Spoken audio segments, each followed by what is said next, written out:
حضرت سیدنا عمر رضی اللہ تعالی عنہ جلیل القدر ہستی ہیں جنہیں حضور علیہ السلام نے اللہ سے مانگ کے لیا۔ سارے صحابی رسول کریم صلی اللہ علیہ وآلہ وسلم کے مرید ہیں، لیکن جناب عمر میرے حضور کی مراد ہیں۔ 39 لوگ جب اسلام لا چکے، 39ویں شخص حضرت امیر حمزہ رضی اللہ تعالی عنہ تھے، اور ان کا ایمان لانا مسلمانوں کے لیے بہت بڑی ڈھارس اور بہت بڑے حوصلے کا سبب و ذریعہ بنا۔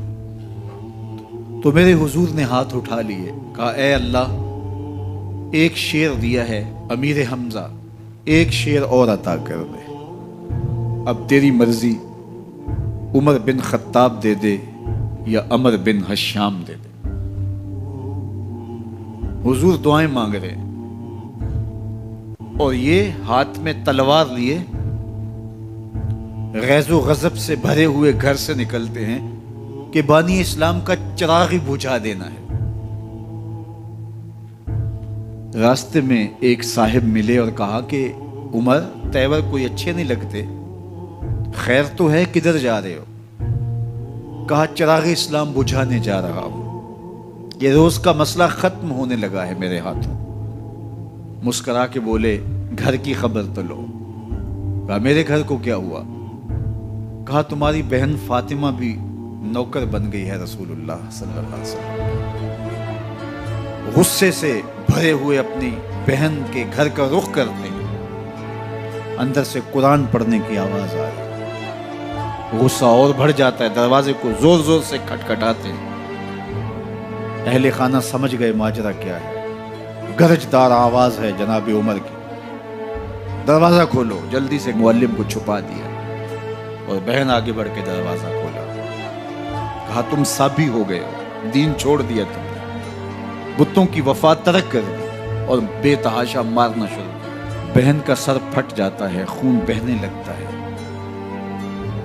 اور یہ مارتے چلے جاتے ہیں۔ فاطمہ بنت خطاب بولی عمر، تم خطاب کے بیٹے ہو، سنو میں بھی خطاب کی بیٹی ہوں، جو ظلم جو جبر کرنا ہے کرو، میں محمد عربی کا دامن نہیں چھوڑوں گی۔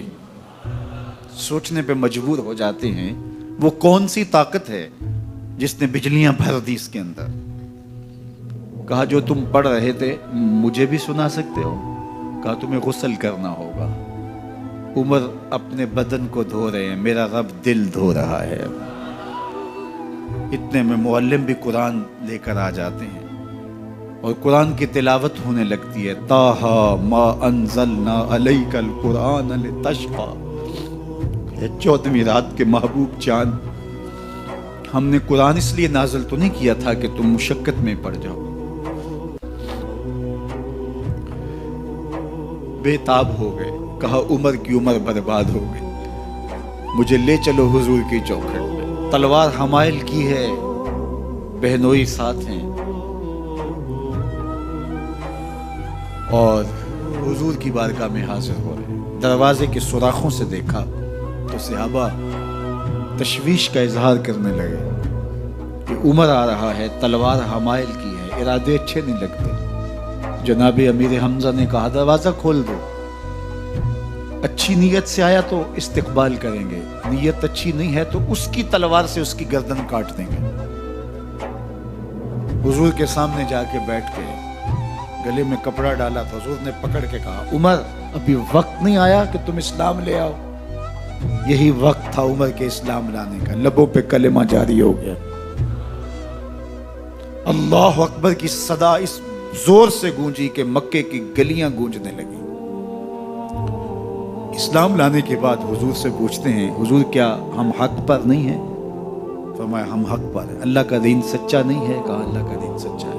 آپ اللہ کے سچے نبی نہیں ہیں؟ فرمایا میں اللہ کا سچا نبی ہوں۔ تو کہا پھر ہم چھپ کے عبادت کیوں کریں؟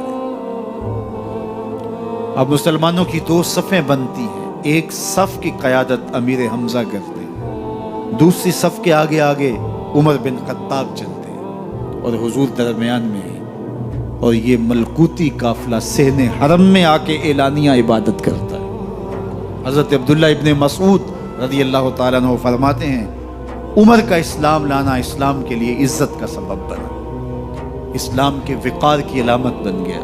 ایک ایک کے دروازے پہ جا کے دروازہ کھٹکھٹا کے کہتے ہیں، وہ تو اور خبر سننے کے لیے بے چین تھے کہ یہ بانی اسلام کی زندگی کا چراغ بجھانے گیا تھا، کوئی خبر لایا ہوگا۔ وہ کہتے ہیں آؤ عمر کدھر آئے ہو؟ کہا تمہیں بتانے آیا ہو، کمزوروں سے پنجہ آزمائی کرتے رہے ہو، آؤ میرے سے بات کرو، میں محمد عربی کا نوکر بن گیا۔ اللہ اکبر۔ میرے حضور نے فرمایا جب اچھے لوگوں کا ذکر کرو تو میرے عمر کا ذکر بھی کیا کرو۔ میرے عمر کی زبان پر حق بولتا ہے، سچ بولتا ہے۔ ان الشیطان یفر من ظل عمر، عمر کے سائے کو دیکھ کے شیطان بھاگتا ہے۔ اللہ اکبر۔ اسلام لائے تو زندگی کی ایک ایک سانس اسلام کے لیے وقف کر دے، حضور کا پہرا دیا، حضور کی ناموس کا پہرا دیا، حضور کی شریعت کا پہرا دیا۔ اسلامی فتوحات پھیلیں تو پھیلتی ہی چلی گئیں، کبھی مصر فتح ہو رہا ہے، کبھی ایران فتح ہو رہا ہے، آرمینیا تک مسلمانوں کی افواج پہنچتی ہیں۔ 22 لاکھ مربع میل پر حضرت عمر رضی اللہ تعالیٰ عنہ کی سلطنت پھیل جاتی ہے۔ عدل و انصاف کا دورہ ہوتا ہے۔ زمانے نے دیکھا کہ غیر مسلم بھی عدالت میں کھڑا ہے تو اسے خوف نہیں ہوتا تھا کہ میرے سے ناانصافی ہوگی، اس لیے کہ حکومت عمر کی چل رہی ہے۔ وہ بھی مطمئن ہوتا تھا کہ میرے ساتھ انصاف ہوگا۔